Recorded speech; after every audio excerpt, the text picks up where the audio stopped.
What's going on, everybody, and welcome to episode 2 of the Philadelphia Eagles Connected Franchise Mode here on Madden 18. My name is C4, and we are going to be jumping into week number 1, where we travel to FedEx Field to take on the Washington Redskins. First and foremost, an NCAA video came out right before this, earlier in the afternoon. If you haven't checked that out, go do that so you can keep on top of the rookies that we will eventually be drafting at season's end. And also, I feel like, being the first official video of the regular season, I might as well get my sliders out the way. And I'm not, ready to make a dedicated video on sliders because it's so early in the Madden process. No one has the ideal sliders, myself included, but usually there's some guys that come out early with some good baselines, plus with information that we've been able to get on Twitter from Madden developers and everyone like that. I think we have a alright looking setup. So originally we're gonna start on all Madden, but everyone and their dog on Twitter has been saying all pro is where it's at right now, at least until a good sled of all Madden sliders come out, and I have not seen even any that are remotely close to be done. Every slider is for the All-Pro. I consider myself an All-Madden player, but at least the starting point here, unless we are just absolutely shitting on guys, it is going to be All-Pro. And of course, you want the simulation game style, as that gives an authentic appearance. I made relocation settings user only because I have heard that the Raiders don't move to Las Vegas. I don't even know if Vegas, I've heard conflicting reports. I haven't done a deep dive myself. That Vegas isn't even a relocation option, which is quite bullshit. So, I mean, we will take a look at that later on. We turn injuries on. We have pre-existing injury off because, fuck that. We want Sidney Jones's Mexican supplements ready for us game 1. I'm going 9-minute quarters, 20-minute play clock. I like to turn just weekly training on, just auto, just because, more often than not, I don't have enough time. But, it is something that you can just flip back to manual if you do want to get it.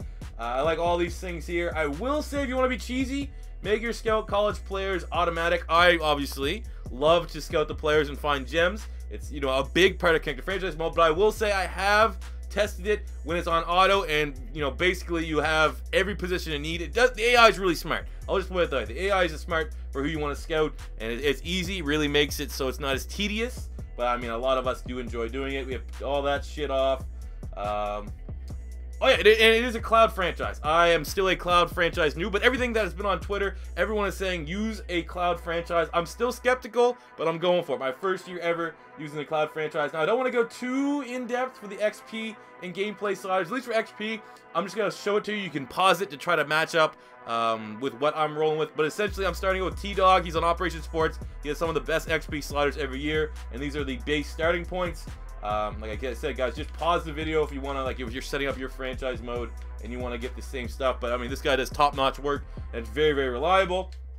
And then for the gameplay sliders, this is what we're starting at. Armor and Sword, again, another guy at Operation Sports. That OperationSports.com, tremendous Madden forum. This is the sliders I used last year for when I was playing in All-Pro when I started out, and they're a great starting point. They're not too hard, and I like, for my sliders, it's personal preference. Some people like their sliders to be really hard, and then you can dumb them down as you see fit. I like to do it the opposite way. I like to get sliders that are consensusly good, and then I can fine-tune it to my game style to make it more difficult. Again, just pause it here, and you can get it. There's a player skill, nothing too crazy. Like I said, everything starts at a base of 50. I'm very surprised that the run blocking is starting at a 50. That's something that I've noticed that's incredibly overpowered. But one big note is because of the injuries this year, where they made all the crazy off-the-ball injuries, it was designed for 6-minute quarters because, Mutt and things. So John White, one of the leads in Madden, said if you're playing longer than 6-minute quarters, he said put it at a 6 injury. I'm going to see if I can find the tweet to put that up, but that is what he said. I don't know if they're going to have to wait till a patch comes out or something like that. But as it says right now, he said put the injuries down to 6 if you're not playing 6-minute quarters or something roughly like that. So that is what we're really rocking with. Again, there we got some deep. There's the penalties are pretty much, basic, nothing too crazy there. But like I said, guys, yeah, I'm not going a deep dive in because I personally haven't even found the best ones for me yet. As you can see, we're just getting ready for week 1. But you can pause the video at different points to match your sliders up, and everything will be good. So now we're 4 minutes into the video. We haven't even shown some damn gameplay or taken off with our Philadelphia Eagles. So let's jump into this week 1 against the Washington Redskins. So here we go, opening week of the season in Washington at FedEx Field. We know what we're dealing with when we play against the Redskins, even though they lost to Sean Jackson, even though they lost Pierre Garçon. Kirk Cousins is going to sling the ball. He got Jamison Crowder, who's underrated. They got Terrell Pryor, who's a mismatch for our weak corners. Tight end Jordan Reed's a beast. Luckily enough, we have one of the best cover linebackers in Jordan Hicks. A battle of the two Jordans. Look at these graphics. Wow. Those fireworks. This tunnel graphic. My God. Big time matchup, man. Defensively, it's, pretty evenly matched. I mean, the Redskins aren't bad. There's no way to put it.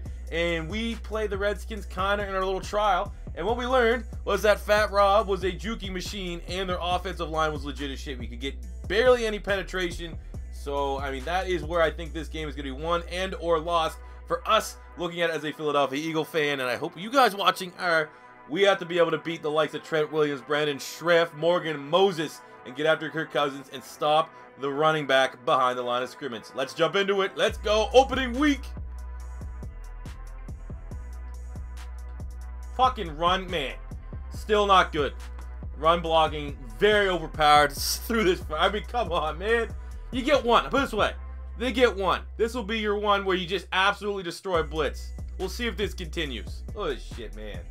Matt Jones, he's not even in the league anymore. One time he's a Gator fan. Matt Jones is trash. He'd never be able to do that in real life. There we go. 3rd and 9. Defense is playing good on the first 2 down. I just feel like, man, every time it's 3rd down, they're going to convert it. It's like we have Billy Davis back there at DC. Look, hey, they ran it. They tried to bite on the run because it runs unbelievably overpowered and Michael Kendricks makes it stop. Let's go get this ball back. Here we go, Alshon. Make him Alshon with the juke.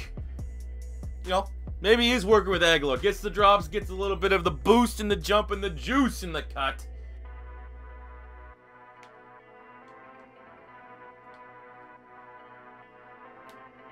No way, he got both feet in. Oh, challenge that. For the love of God, let me challenge that. Nothing to fucking... I hate this game. I hate this game, man.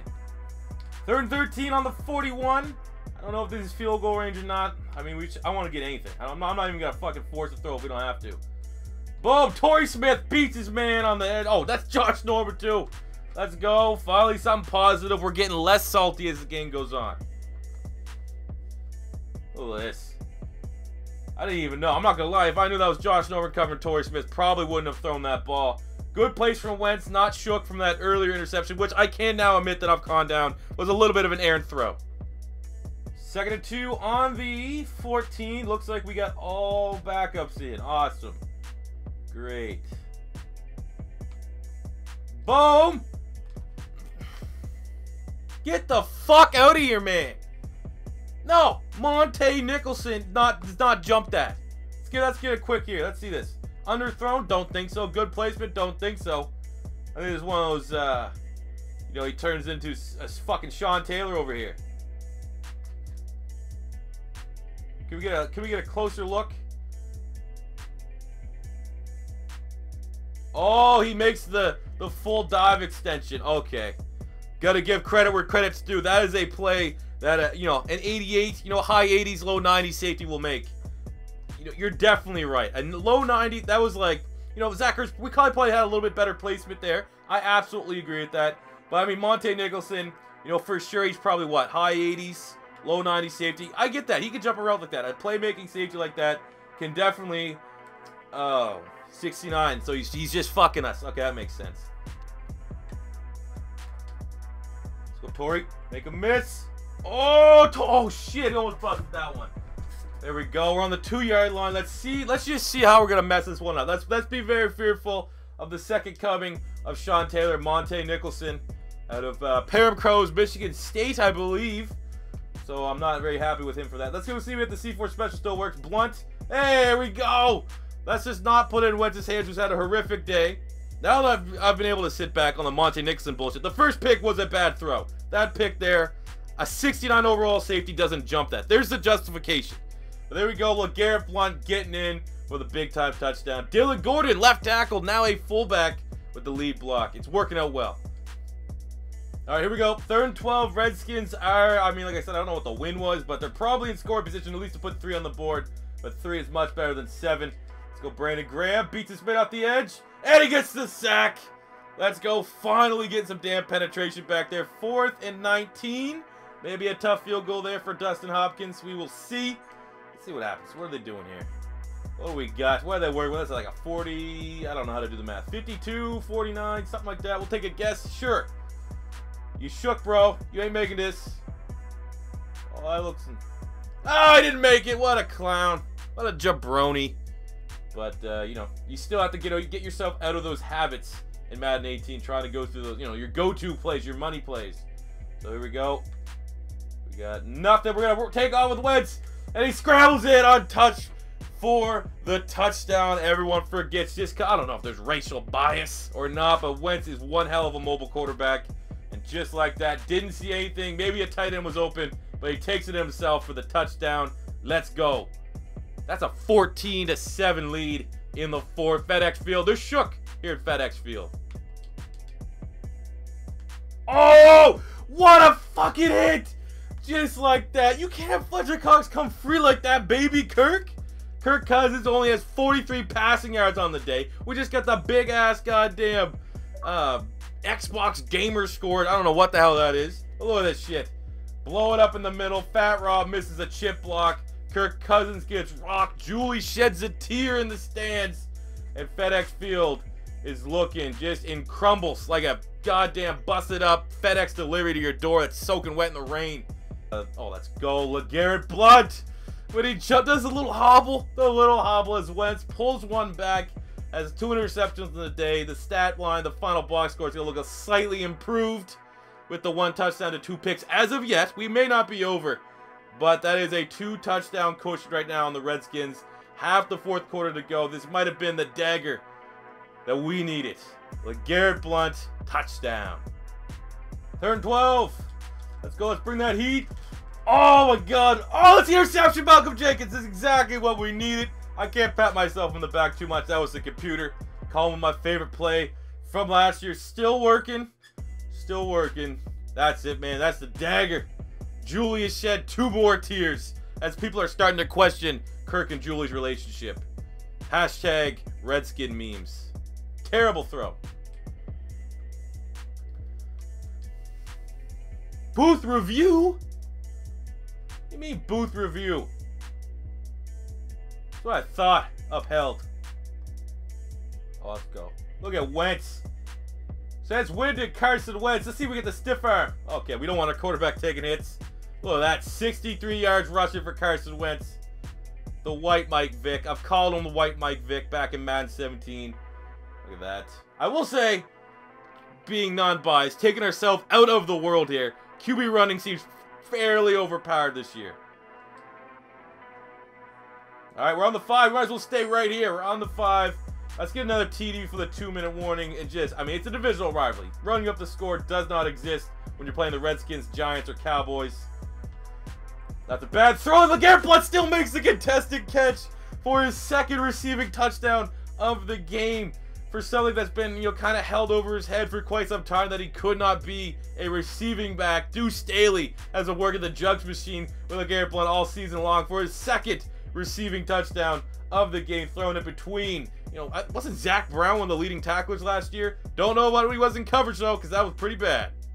All right, the Redskins, you know, we have some of the backups in, foot off the throat, which I'm not pleased about. So the Redskins have been able to manufacture a drive here. They're on the 6th. Let's keep them out. Let's hold them at 7 and remind them that they truly are the bottom dwellers of the NFC East right now. Yeah, go fuck yourself. That will do it. Started out horrific. 2 interceptions by Wentz. Could have been any worse, but he finished up strong. Good second half. Maybe we'll be a second half team this year as the Philadelphia Eagles dump the Washington Redskins 31-14 at FedEx Field. As you know, everyone look LeGarrette Blount. Hey man, tell Julie, hit me up, check my DMs. You guys look good in Cabo on the weekend. She looked tick. Real tick lady. Bad man. Well, that's a good damn performance to respond to a very bad start. Look at the player stats. We'll look at our team in particular. I mean, we should show that. Holding Kirk Cousins for 122 passing yards and an interception. He did get the 1 touchdown, but a pick. I mean, he is, as much as we know Cousins, he's legit. And that was great from our team, considering our secondary is, without a doubt, our weakest spot. But let's look at the Eagles here for the most part. Carson Wentz, 212 yards, 2 touchdowns, 2 interceptions. Definitely need to cut down on the takeovers. But, you know, we're not going to talk about DeMonte Nicholson anymore. We'll drop it and move on to the next week. Running the ball, LeGarrette Blount, 26 touches, 92 yards, and a touchdown. Wentz also had 63 yards to the ground and a touchdown. We gave so many touches to LeGarrette Blount because with those 2 interceptions early for Wentz, you didn't want to keep forcing the issue. You didn't want to pull an Andy Reid and just throw the ball 40 goddamn times, even though your QB is struggling. That's why we brought in a veteran like Blount to be able to, you know, slow the game down and do the damn thing. 92 yards is looking damn good. 2 broken tackles as well. As looking at the defense, we got 4 catches, 54 yards for Matt Collins, 3 for 62 for Alshon Jeffrey in his Eagles debut, 3 for 58 in Torrey Smith in his debut. But look at that, LeGarrette Blount also getting 2 touchdowns in the passing game. I think we might have to give Blount the MVP of this game with 3 total scores on the day. Looking at blocking, Kelsey and Siumalo gave up the sacks. On the defensive side of the ball, leading in tackles, Brandon Graham and Fletcher Cox both had 7 apiece. 3 tackles for loss for GG, 3 tackles for Tim Jernigan. We got 2 from Kendricks, 2 from Cox. We got 2 sacks from Brandon Graham, a sack from Michael Kendricks, and a sack for Fletcher Cox. And the Fletcher Cox sack, the fumble on Kirk Cousins, was absolutely the play of the game. Good first opening week, fellas. Good first opening week.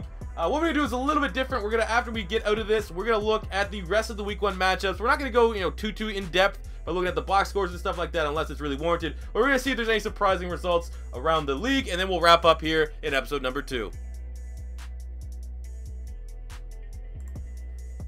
All right, quickly looking at some scores from around the league here in week number 1. We see in the opener the Patriots put on a whooping on the Kansas City Chiefs 35-7, which could be a somewhat surprising result. An upset maybe of the year already in week number 1. The Chicago Bears dump defending NFC champion Atlanta Falcons 28-24 at Soldier Field. Is Mr. Biscuit for real? Mother of God. We got a good shootout there between Arizona and Detroit, 45-25 for the Cardinals. We got 37 points put up by Deshaun Watson and the Houston Texans offense. Shootout here between the Raiders and the Titans as the Raiders go over 38-34. Jesus, the Rams put up 47 points on the Colts, who also put up 41. Jesus, one of the most stagnant offenses I've ever seen in football. Put up 47 points. Baby McVay is exactly what they need there in LA. The Dallas Cowboys beat the Giants 31-14 in the primetime game on Sunday night. So now we have a tie here. Looks like Dallas is off to a hot start. So, you know, it always was, in my opinion, going to be between us and the Cowboys for the NFC East here in this Madden simulation. And maybe the Chargers here beating the Denver Broncos could be somewhat surprising, but we know it was simulated and the Chargers are incredibly overpowered in the simulation. So let's finish up here by looking at some players of the week, and then we'll wrap up this episode. So on the week, NFC Offensive Player goes to Jared Goff, who had 428 passing yards and 4 total passing touchdowns. So last year, it definitely was Wentz over Goff. This year, starting out, especially with Wentz having those 2 interceptions, Jared Goff gets the early lead by not only having that stat line, but by putting up 47 points on the offensive side of the ball. Demarius Randall, also very impressive. 5 tackles, 3 interceptions for the Green Bay Packers, especially looking at the Packers and knowing that their secondary is big-time weakness that they had to improve upon. That's a good stat line for him. And the AFC, Le'Veon Bell at 115 yards and 4 rushing touchdowns, as he's usually a front runner for MVP in the entire league, and he's getting off to a good start. And then in the AFC defense, it's free agent signing AJ Boye, who had 11 tackles and interception for the Jacksonville Jaguars. So that is good return on their investment early. So that will do it here, guys, for episode 2 of the Philadelphia Eagles Connected Franchise Mode. If this is your first time stopping by, don't be afraid to hit that subscribe button. I mean, I love it. I appreciate it. Smash the like button if you enjoyed. Leave a comment in the comment section below with any maybe hints, suggestions for the format, or if you dig this format, let me know. And tomorrow, we'll be coming right back with episode number 3. So stay tuned for that. And until next time, it's C4 saying peace out.